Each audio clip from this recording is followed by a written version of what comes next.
Seja muito bem-vindo você que se interessou em nos acompanhar neste estudo bíblico. Seguimos com a nossa série sobre o Evangelho de Marcos e hoje nós chegamos no capítulo 9. Importante você ter em mãos a sua Bíblia para juntos lermos as passagens que usaremos como base para o nosso estudo. E importante também orarmos a Deus a respeito desse estudo que começamos neste instante. E eu convido você para me acompanhar nesta oração. Deus eterno, te agradecemos porque podemos estudar a Tua Palavra. Te agradecemos pela vida de cada pessoa que nos acompanha. Queremos te pedir que Tu nos orientes nesse estudo e que Tu nos ajudes a aplicar aquilo que viermos a aprender. Em nome de Jesus te pedimos amém. Neste estudo de hoje, nós vamos abordá-lo em 3 partes. A primeira parte, você está vendo aí no nosso quadro, fala da cura de um menino, no trecho entre verso 14 e verso 29. A segunda parte será referente a um ensino que Jesus vai nos fazer, que eu resumi aqui com a frase: quem não é contra nós é por nós. Está lá no verso 38 a 40. E a terceira parte será referente à questão do pecado de levar alguém a pecar, que está lá no verso 42 a 43. Tudo isso dentro desse capítulo 9. E nós vamos então dar início à leitura dessa primeira parte, que se encontra em Marcos, capítulo 9, verso 14 a 29. E nós encontramos o seguinte: quando eles se aproximaram dos outros discípulos, viram numerosa multidão ao redor deles e os escribas discutindo com eles. E logo toda a multidão ao ver Jesus, ficou surpresa e, correndo até ele, o saudava. Então Jesus perguntou: o que é que vocês estão discutindo com eles, com os escribas? E uma pessoa do meio da multidão respondeu: Mestre, eu trouxe até o Senhor o meu filho, que está possuído de um espírito mudo. E este, sempre que se apossa dele, lança-o por terra, e ele espuma, range os dentes e vai definhando. Pedi aos seus discípulos que o expulsassem, mas eles não puderam. Então Jesus exclamou: ó geração incrédula, até quando estarei com vocês? Até quando terei de suportá-los? Tragam o menino até aqui. E eles o trouxeram. Quando ele viu Jesus, o espírito imediatamente agitou o menino com violência, e caindo ele por terra, revolvia-se espumando. Jesus perguntou ao pai do menino: há quanto tempo isso está acontecendo com ele? O pai respondeu: desde a infância, e muitas vezes o tem lançado no fogo e na água para o matar. Mas se o Senhor pode fazer alguma coisa, tenha compaixão de nós e ajude-nos. Ao que Jesus respondeu: se o Senhor pode, tudo é possível ao que crê. E imediatamente o pai do menino exclamou: eu creio, ajude-me na minha falta de fé. Vendo Jesus que muita gente estava se reunindo, repreendeu o espírito imundo e dizendo-lhe: espírito mudo e surdo, eu o ordeno a você, saia desse menino e nunca mais entre nele. E ele, gritando o menino e agitando-o muito, saiu, deixando-o como se estivesse morto, a ponto de muitos dizerem: morreu. Mas Jesus, tomando-o pela mão, o ergueu e ele se levantou. Quando Jesus entrou em casa, os seus discípulos lhe perguntaram em particular: por que nós não pudemos expulsá-lo? Jesus respondeu: esse tipo de espírito só pode ser expulso por meio de oração. Então, esse é o texto que nós usamos aqui nessa primeira parte do nosso estudo de hoje. Nessa primeira parte do estudo, nós somos apresentados a 2 personagens anônimos, o pai e o seu filho, um menino que apresenta sérios problemas. Interessante que em diversos episódios da Bíblia, nós vamos encontrar personagens cujos nomes não são conhecidos. Uma possível explicação para isso é porque o que ocorre nessas narrativas poderia ocorrer com qualquer pessoa. Então, até o nosso próprio nome poderia estar sendo colocado em algumas dessas narrativas. Uma análise inicial do texto nos apresenta pelo menos 3 elementos que poderão nos ajudar a seguinte pergunta: o que a cura do menino teria a ver conosco? Então, vamos trabalhar esses 3 elementos inicialmente. O primeiro elemento é que o pai do menino, ele possuía um problema. Ele tinha um problema. Isso, de imediato, faz com que nós nos identifiquemos com esse episódio, com este relato, com esta história, com este problema. E por que isso? Afinal de contas, quem é que não tem problemas hoje em dia? Qualquer que seja a pessoa, jovem ou madura, crente, não crente, rica ou pobre, todos temos, em algum momento da nossa vida, problemas a resolver. Então, esse primeiro elemento nos identifica com este relato, com este episódio. O segundo elemento é que o problema era referente ao menino, que era o filho daquele senhor. O texto nos indica que a fonte do problema era a doença ou aquele comportamento que o menino trazia. Doença porque, na ideia dos israelitas da época, a doença era causada pelo demônio. Na realidade, nós veremos aqui que não era uma doença, mas sim uma possessão. Aqui nós vemos um segundo elemento que nos permite a nossa identificação com essa história, porque muitas vezes nós encontramos na nossa vida problemas com os nossos filhos. Então, temos aqui um paralelo, temos aqui um relato paralelo. É provável que em algum momento da vida, qualquer pai ou qualquer mãe enfrente problemas com os seus filhos, seja problema de saúde, seja problema de comportamento, dependendo da idade, problemas escolares, problemas de decisões erradas. Então, faz parte da vida de qualquer pai, de qualquer mãe, acabar tendo que enfrentar problemas ocasionados pelos seus filhos. E podemos ampliar esse conceito não apenas para os filhos, mas para qualquer membro da família, os pais que ficam idosos, um tio que fica doente, alguém que falece. Isso faz parte também da realidade das famílias, de todas as famílias. Tudo isso pode ocasionar algum problema em nossa vida. O terceiro elemento que eu posso trazer aqui para a nossa reflexão é que o problema do menino era recorrente. No caso do nosso personagem anônimo, o problema tinha esse agravante, que era um problema recorrente. Perguntado, o homem responde a Jesus dizendo que aquele comportamento, aqueles fenômenos ocorriam desde o nascimento do menino. Isso nos mostra uma coisa interessante, que há certos problemas na nossa vida que não foram criados por nós. Nós acabamos herdando esses problemas, ou por questões genéticas, ou por quaisquer outras circunstâncias que nós nem sempre sabemos exatamente quais foram.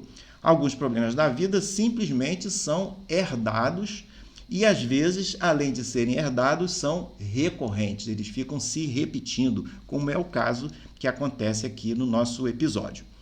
E, nesse caso, a pessoa, quando é recorrente, a pessoa tem que passar um bom tempo tentando, se empenhando para tentar resolver aquele problema.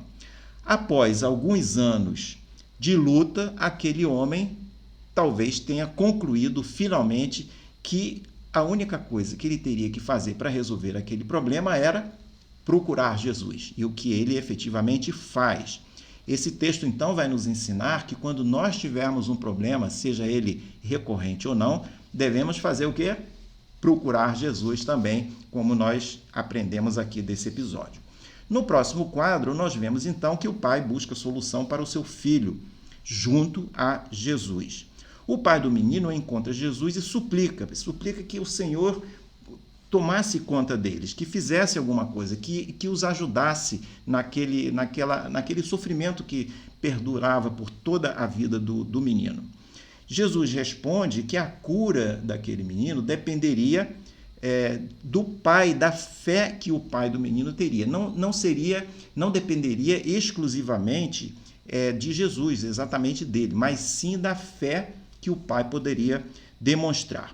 O ponto era se o homem teria fé ou não teria fé. E pelo texto que nós lemos, ele diz que crê, mas de uma maneira assim muito honesta e muito transparente, e muito humilde, ele pede que Jesus o ajude na sua fé, que ele pudesse efetivamente exercitar a sua fé naquele caso. Ele cria que Jesus poderia fazer alguma coisa, mas ele precisava da ajuda de Jesus para que a sua fé pudesse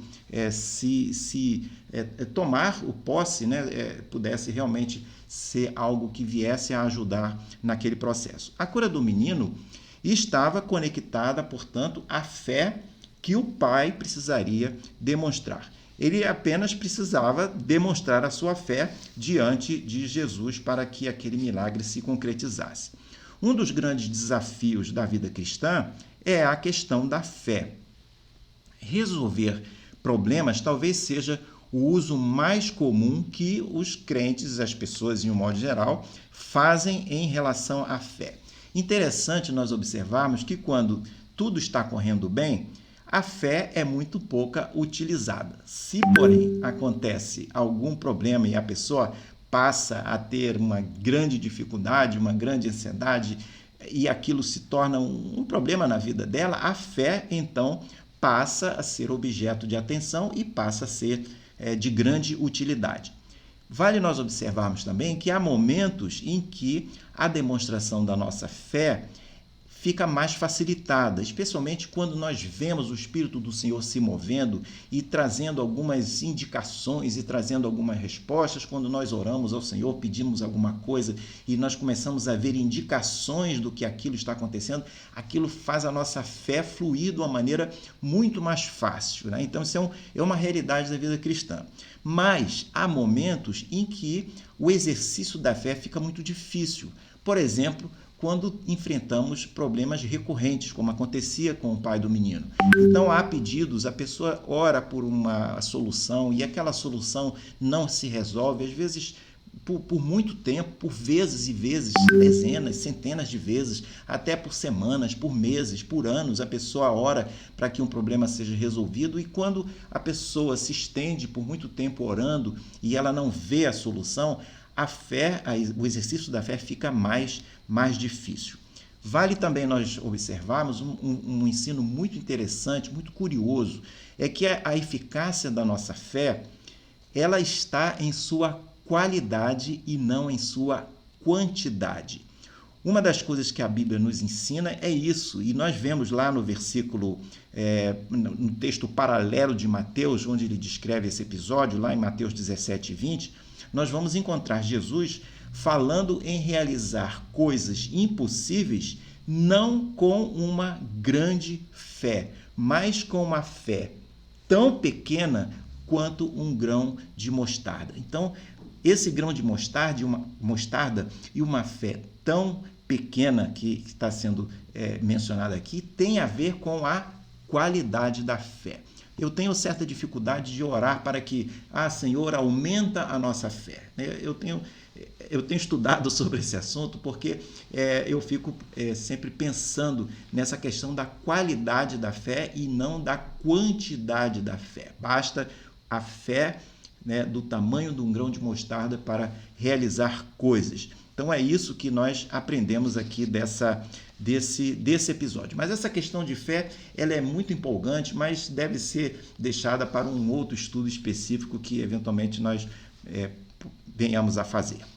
No próximo quadro, nós vemos que então os discípulos de Jesus falhando em expulsar, né, fracassando naquele processo de expulsar o demônio do menino. Quando o homem procura Jesus, é interessante observar que o mestre ele estava no alto de um monte, ele havia subido junto com Pedro, Tiago e João. E o homem, então, quando ele chega no lugar provável em que Jesus estava, Jesus não estava ali. Os demais discípulos, os 9 discípulos, haviam ficado na base do monte, né? Então, o homem chega ali procurando por Jesus, constata que Jesus não está presente, alguém deve te dizer, não, ele está no monte, ele vai voltar, mas ele não está aqui. E mesmo com a ausência de Jesus, o que acontece? O homem pede aos discípulos porque eles que curassem o seu filho, porque ele esperava que os discípulos de Jesus pudessem curar o seu filho. Por isso ele faz esse pedido aos discípulos. O pai do menino fala então com eles, pede, né, suplica que eles resolvam aquele problema, mas os discípulos não conseguem expulsar o demônio, o espírito que estava trazendo aquele transtorno para o filho daquele homem. Eles falham, portanto, os discípulos, em fazer o que eles deveriam ou o que eles poderiam fazer como seguidores de Jesus. A expectativa de quem conhece um cristão é que ele se comporte à semelhança de Jesus, que ele siga os passos do Mestre. Então, se Jesus era alguém que curava, alguém que acudia, que acolhia, era esperado que os seus discípulos também fizessem as mesmas coisas que ele. Por isso que o homem vai lá e pede que eles, discípulos, curem o seu filho daquela circunstância, né, da possessão daquele demônio. O que ocorre é que, sem resolver os problemas, os discípulos ficam por ali e começam a conversar com os escribas que estavam presentes naquele lugar. Quando Jesus e os outros 3 discípulos chegam, é aí que eles vão se encontrar com o homem e com o seu filho. O que ocorre é que, mesmo decepcionado com o fracasso dos discípulos, o homem havia continuado por perto, ele não foi embora. E é uma coisa curiosa, isso como nós vamos ver agora. Quando o pai do menino fala com Jesus, ele explica ao mestre que o homem havia tentado que os seus discípulos curassem o seu filho, mas os discípulos não haviam conseguido fazer aquilo. O fato é que o fracasso dos discípulos em não ter conseguido curar o menino, expulsar o demônio, deve até ter enfraquecido a fé daquele homem. Talvez por isso que ele pede, ele diz assim, eu creio, mas Senhor, me ajuda com a minha fé está enfraquecida. Ele talvez estivesse desanimado por conta do fracasso dos discípulos em curar o seu filho. E aqui nós vemos uma lição para nós, porque hoje são inúmeros os casos de pessoas que acabam tendo a sua fé comprometida por conta de atitudes e falhas dos discípulos de Jesus que existem hoje, né? Aqueles que seguem a Jesus, que aceitam Jesus como seu Salvador, acabam se tornando seus discípulos e, às vezes, as falhas desses discípulos acabam afastando pessoas que se aproximam de Jesus, tentam se aproximar de Jesus, encontram discípulos de fracassos e outras situações não muito positivas e acabam se afastando. Quando uma pessoa, por exemplo, frequenta uma igreja, ela espera ser bem tratada, não é verdade? Espera se relacionar com os discípulos que frequentam aquela igreja, que participam daquela igreja, espera que eles a ajudem a crescer espiritualmente, a desenvolver a sua vida espiritual, que a acolham, que sejam pessoas do bem. Isso tudo é uma expectativa muito natural para quem chega visitando, quem chega procurando se estabelecer em uma igreja. Mas, às vezes, a pessoa acaba se decepcionando, pois certos discípulos acabam falhando, acabam deixando de fazer certas coisas, e aí a pessoa fica decepcionada e às vezes até vai embora, né? Até abandona o evangelho, fica revoltada e acaba indo embora. E por que então os discípulos fracassaram em expulsar o demônio? Nós vamos ver isso daqui a pouco. Antes, porém, eu tenho uma pergunta que aparece no próximo quadro. Teriam ocorrido um milagre ou 2 milagres? É o que nós veremos agora. O curioso é que o pai do menino, como nós mencionamos, havia experimentado o fracasso dos 9 discípulos que estavam ali embaixo e não haviam curado o seu filho.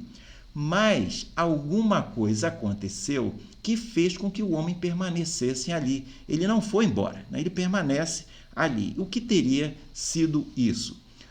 Nós lemos que os discípulos ficaram debatendo com os escribas, talvez sobre as Escrituras, porque, afinal, os escribas eram aqueles que interpretavam as Escrituras, que ensinavam as Escrituras, que copiavam as Escrituras, que interpretavam as Escrituras e, possivelmente, o assunto que estava sendo debatido ali, que era objeto daquela conversa, era sobre as Escrituras.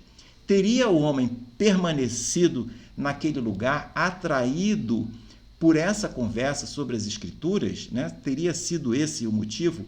O interessante que eu achei aqui e compartilho com você é que exatamente esse debate dos discípulos com os escribas é que fez com que desse tempo de Jesus chegar até aquele lugar. Porque Jesus estava fora. O homem poderia ter se chateado com tudo aquilo e ido embora, mas ele foi atraído por aquele debate sobre a palavra de Deus, o debate sobre as Escrituras. Isso o reteve, e isso foi uma oportunidade para dar tempo de Jesus chegar. Sem o debate, talvez o milagre da cura do menino não teria ocorrido. É fato que diversas pessoas vão até a igreja e se decepcionam com certos crentes e vão embora, como nós mencionamos. Mas aqui nós vemos um exemplo que mostra alguém que, mesmo decepcionado, que mesmo não tendo a sua necessidade básica, espiritual ou outra, mesmo não tendo sido resolvido, a pessoa permaneceu no lugar. Ninguém havia conseguido resolver o problema do filho daquele homem, mas ele permaneceu com o menino, talvez, como mencionamos, atraído por aquele debate das Escrituras Sagradas. Muitas vezes vai acontecer que pessoas, mesmo sendo não muito bem tratadas nas igrejas, acabam permanecendo porque elas são atraídas pela palavra de Deus. A palavra de Deus atrai as pessoas. E isso poderá atrair, ser atraído pela palavra de Deus, poderá ensejar o milagre da pessoa se encontrar com Jesus. Então, isso é muito bom, nós termos essa lição para a nossa vida. Alguém que se interesse pelas Escrituras tende a ter uma vida melhor. Isso é uma realidade da experiência cristã, da experiência religiosa, autêntica. Quem se envolve, quem passa a ter uma experiência cristã desse nível, passa a ter uma vida melhor. Se você buscar a palavra de Deus e os seus ensinos, você certamente poderá experimentar alguns milagres. O primeiro deles é se encontrar com Jesus. E o segundo milagre é poder superar os desencorajamentos e as tristezas que eventualmente possam ocorrer na igreja por conta daqueles discípulos que às vezes falham no seu comportamento. No próximo quadro, nós temos a pergunta, aquela questão que nós levantamos sobre a causa do fracasso dos discípulos. Por que eles fracassaram se Jesus lhes havia dado autoridade? Eles mesmos perguntaram a Jesus a causa do fracasso deles. Afinal, quando nós lemos lá Marcos, no capítulo 6, já passamos em alguns estudos passados, anteriores, nesse capítulo de Marcos 6, no verso 7, Jesus havia dado aos discípulos poder para expulsar demônios e curar pessoas. Lá em Marcos 6,12, nós vemos o apóstolo nos relatando que eles foram bem-sucedidos, os discípulos. Eles expulsaram vários demônios, inúmeros demônios, curaram inúmeras pessoas. Então, se Jesus havia autorizado a expulsar demônios, eles já haviam tido experiências práticas sobre isso, por que então eles estavam fracassando ou haviam fracassado na cura do menino? Jesus vai explicar. Jesus explica simplesmente que esse tipo de cura exigia muita oração. Ali o texto fala apenas exigia oração. Em outros textos fala oração e jejum. O que está por trás disso é muita oração. Deus pode nos ter dado um dom, mas se nós não tivermos conexão com Deus através da oração, através da comunhão com Ele, esse dom poderá ficar comprometido, poderá ficar enfraquecido, poderá ficar inibido. Alguém, por exemplo, pode ter o dom de pregar ou o dom de ensinar, mas se não mantiver um contato permanente com Deus, acabará sendo uma pessoa com um bom discurso, mas sem poder espiritual para transmitir efetivamente a mensagem que Deus pretende que ele transmita. Alguém poderá ter o dom da música, mas se não mantiver também seu convívio, seu relacionamento pessoal com Deus através de oração, essa pessoa poderá ser um excelente músico, mas não será um músico que irá efetivamente louvar. Será uma pessoa, talvez, que seja muito mais interessante no seu reconhecimento do que efetivamente uma pessoa que seja um instrumento nas mãos de Deus para promover o louvor dela, da pessoa e das outras que estiverem participando daquele culto. Se nós não estivermos conectados com Deus, poderemos perder duas coisas: a vitalidade espiritual e a humildade. Por maior que seja o nosso dom, se nós não mantivermos a conexão com Deus, isso vai acontecer. Vitalidade espiritual tem a ver com fazermos alguma coisa apenas pela performance, em vez de ser um autêntico ato de louvor a Deus. E a humildade significa que o que deve ser feito para a glória de Deus começa a ser usado para nos enaltecer. Se nós, então, cairmos nessa falha e deixarmos e perdermos a humildade, aquilo que a gente vai fazer passa a ser apenas algo para nos enaltecer. Para finalizar essa parte do estudo, eu trouxe aqui 3 princípios importantes sobre dons. O primeiro princípio é que dons precisam ser praticados. Dons aqui no sentido de capacitações dadas pelo Espírito Santo. A pessoa recebe, cada pessoa crente em Jesus, recebe pelo menos um dom do Espírito Santo. Mas esse dom que a pessoa recebe, precisa ser praticado.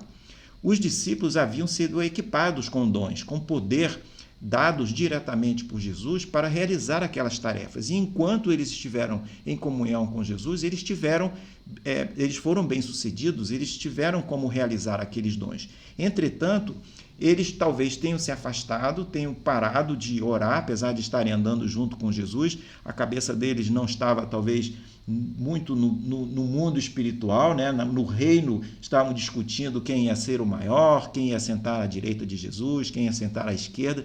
Então, na hora em que eles precisaram usar do poder espiritual, eles estavam mais frios e haviam, então, perdido com isso, perderam a sua capacitação, o seu dom estava, de certa forma, inibido.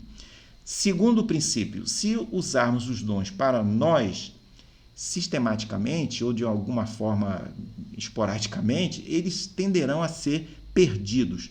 Quaisquer que sejam os dons que Deus nos deu, nós os perderemos, nós os teremos inibidos se nós utilizarmos esses dons para nós mesmos. E por que isso? Porque os dons nos são dados para nós abençoarmos outras pessoas e não para nós tirarmos proveito pessoal deles, não para que eles nos beneficiem. Então, se os dons que nós temos, dons recebidos de Deus, nós estamos sempre interessados em usá-los para nós mesmos, esses dons acabarão sendo inibidos, acabarão ficando inoperantes. Terceiro princípio, para manter esses dons, nós precisamos definitivamente do Senhor. Nós conseguiremos manter dons funcionando 100% se mantivermos contato contínuo com Deus através da oração. O próprio Deus, aquele que nos deu esse dom que nós precisamos manter. No próximo quadro, nós passamos à segunda parte do nosso estudo, que são 3 versículos apenas, o versículo 38, 39 e 40, e eu convido você para ler comigo esses versículos. E essa parte tem como tema, quem não é contra nós é por nós. O que diz o texto, então, no versículo 38? João disse a Jesus: Mestre, vimos um homem que expulsava demônios em seu nome, mas nós o proibimos de fazer isso, porque não nos seguia. Mas Jesus respondeu: Não o proíbam, porque não há ninguém que faça milagre em meu nome e logo a seguir possa falar mal de mim, pois quem não é contra nós é a favor de nós. João tenta impedir, então, o homem de usar o nome de Jesus ao expulsar demônios. O motivo de João era porque, como nós lemos no texto, o homem não era do grupo ou não era conhecido. E Jesus responde que ninguém poderá fazer um milagre e, no momento seguinte, milagre em nome de Jesus, e no momento seguinte falar mal contra ele, né? Acreditava-se na época que a doença mental ou física era causada pela influência dos demônios. Quando se pretendia expulsar um demônio, era recomendado que se invocasse um espírito que fosse mais poderoso do que o demônio para obrigá-lo a sair da pessoa. E Jesus, então, vai estabelecer essa máxima de que aquele que não está contra nós, ele é a nosso favor, né? E aqui nós vamos encontrar uma lição muito interessante sobre tolerância que todo cristão precisa considerar E essa lição de tolerância, ela é baseada em dois princípios.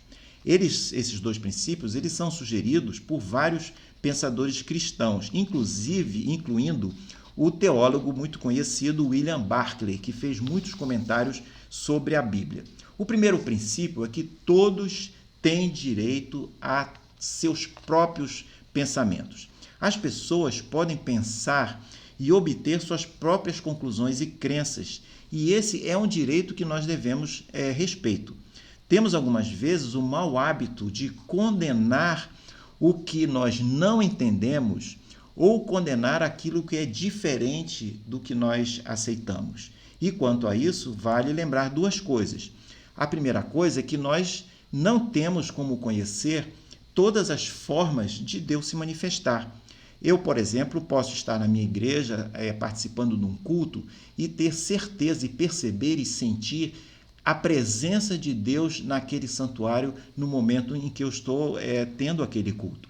Mas eu não posso dizer, por exemplo, que Deus não está em uma sinagoga, que Deus não pode estar presente em uma mesquita. Eu não posso dizer isso. Seria uma pretensão muito grande, né? Quem sou eu para impor limites a Deus e dizer que Deus não pode estar numa sinagoga, não pode estar numa mesquita, não pode estar aqui ou não pode estar acolá? A segunda coisa a observar é que a verdade é sempre maior do que qualquer pessoa. Nenhuma pessoa pode entender toda a verdade. Há quem diga que a tolerância significa referência a todas as possibilidades de verdade. Eu não preciso concordar com a outra pessoa, que tem uma ideia diferente da minha, mas eu devo aceitar que ela tem o direito de ter uma ideia diferente. Percebem o que é a tolerância, a essência da tolerância, né? E é importante que eu aceitar, não concordar com a pessoa, mas aceitar que ela tem o direito de ser diferente, de ter uma opinião diferente, não significa torná-la minha inimiga. Nós não precisamos ser inimigos, apesar de termos ideias diferentes. Não ser tolerante, segundo um detalhe do comentário do Barclay que nós mencionei há pouco, não ser tolerante, olha só, é um sinal de arrogância e de ignorância, pois leva a pessoa a acreditar que não há verdade além daquilo que ela consegue ver. Então é muito perigoso nós entrarmos por esse caminho da intolerância religiosa. E essa passagem bíblica que nós lemos, essa parte do estudo, nos sinaliza muito positivamente sobre a tolerância religiosa. Bom, falamos do primeiro princípio, né, que todos têm direito a seus próprios pensamentos. E qual é o segundo princípio? O segundo princípio é: pelos frutos se conhece a árvore. Nós vamos lá em Lucas 6,44, vamos ver Jesus dizendo claramente essa verdade de grande sabedoria. A doutrina religiosa, ou mesmo a doutrina política, ela precisa ser avaliada olhando-se o tipo de pessoa que resulta daquela doutrina. Pelos frutos se conhece a árvore. E nós vamos encontrar no texto que nós lemos que Jesus se opõe à ideia de considerar como inimigo o homem que expulsava demônios em seu nome. O que estava em jogo era o perigo de condenar alguma crença que pode fazer o bem, mesmo que ela não fosse exatamente alinhada com o plano de salvação de Jesus, mas não era o caso de condenar aquela pessoa porque ela estava usando o nome de Jesus para expulsar demônios, estava usando o nome de Jesus para fazer o bem. Podemos não concordar com a crença de uma pessoa, mas nunca devemos censurá-la e mesmo odiá-la porque ela pensa diferente de nós. Podemos defender as nossas crenças e até mesmo devemos fazer isso, sem, no entanto, julgar e condenar o que a outra pessoa propõe. E, em alguns casos, até tentar eliminar a pessoa porque ela é diferente, porque ela pensa de uma maneira diferente. Isso é tolerância, né? Manter esses princípios de tolerância é um princípio cristão que nós aprendemos aqui com a palavra de Deus. No último e próximo quadro, nós vemos essa parte final do nosso a nossa parte né, terceira parte do nosso estudo, que são 2 versículos, versículo 42 e 43. E eu convido você para ler comigo. Ele fala sobre tropeços. No verso 42 nós lemos: "E se alguém fizer tropeçar um destes pequeninos que creem em mim, seria melhor para esse que uma grande pedra de moinho fosse pendurada no seu pescoço e fosse jogado no mar. E se a sua mão leva você a tropeçar, corte-a, pois é melhor você entrar aleijado na vida do que, tendo as 2 mãos, ir para o inferno." Palavra dura essa que nós encontramos aqui, né? Os judeus entendiam que ensinar outra pessoa a pecar era alguma coisa imperdoável. Nos tempos de Jesus e mesmo hoje, a nossa sociedade e o mundo está imerso em pecados e repleto de tropeços. Esses tropeços ou obstáculos podem ser circunstâncias, ações deliberadas, atitudes negativas que fazem com que o pecado se propague de forma progressiva. Alguém tropeçar, né, fazer o outro tropeçar, é quando alguém faz uma outra pessoa pecar, né? E isso, normalmente, dá início a uma cadeia progressiva de pecados sequenciais. Por isso que é uma coisa muito ruim. Os pecados, eles se propagam mesmo que a primeira pessoa pare de pecar. Esse mecanismo é muito parecido com a pandemia. Então, a pessoa foi contaminada por um vírus, ela contamina mais 1 ou 2 pessoas, essa 1 ou 2 pessoas contaminam mais 2, mais 4, mais 6, mais 8, mais 16, e a coisa vai se propagando. Mesmo que a primeira pessoa fique curada, aquelas pessoas que ela contaminou e que a propagação foi iniciada, continua ocorrendo.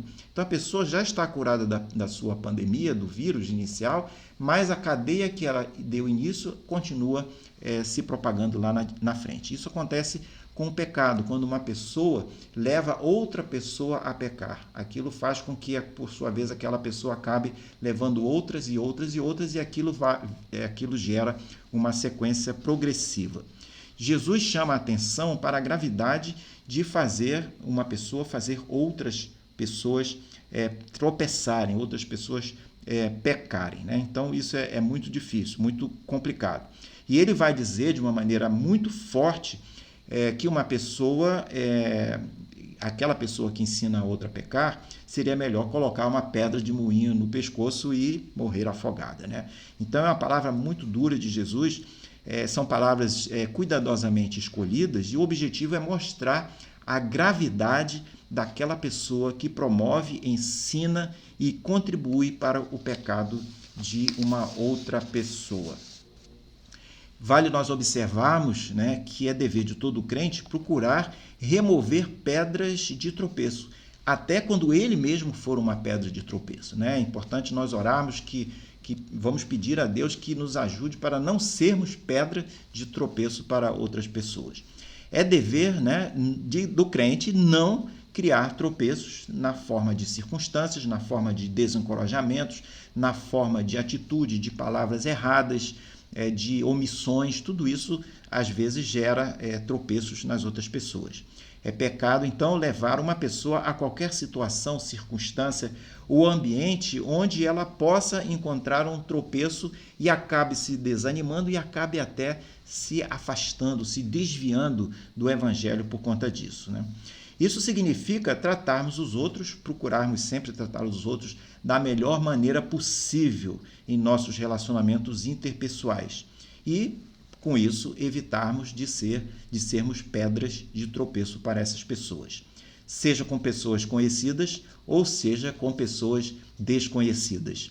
Jesus instrui, então, seus discípulos a se livrarem das coisas que podem fazê-los pecar. Claro que a forma de se livrar, que o texto menciona, é uma forma simbólica, ela não deve ser considerada de forma literal, mutilando-se a si próprio. Lembrar até que nós aprendemos no estudo anterior que o mal não está nas coisas, não está nas mãos, não está nos pés, o mal não está nos olhos, o mal está no coração, né? Nos sentimentos, lá no interior da pessoa, aquilo que sai e que contamina, aquilo que é o mal. A mensagem aqui, portanto, é buscar se livrar da ocasião ou da possibilidade do pecado, especialmente se esse pecado estiver afetando os mais fracos na fé, aqueles que estão começando a sua jornada espiritual. Terminamos aqui esse nosso estudo em 3 partes: a cura de um menino, quem não é contra nós é por nós, e a questão do pecado de levar outros a pecarem. Espero que você tenha gostado desse estudo. Se gostou, dê o seu like, fale dele para os seus amigos, compartilhe o link dos estudos para que outros possam também participar dessa atividade de estudo bíblico, que é uma atividade muito saudável na vida cristã. Ficamos por aqui, então, e até a próxima oportunidade. Lembrando que no próximo quadro você pode ver o panorama completo do nosso trimestre, dos estudos que nós estamos desenvolvendo dentro do Evangelho de Marcos. Um grande abraço para você.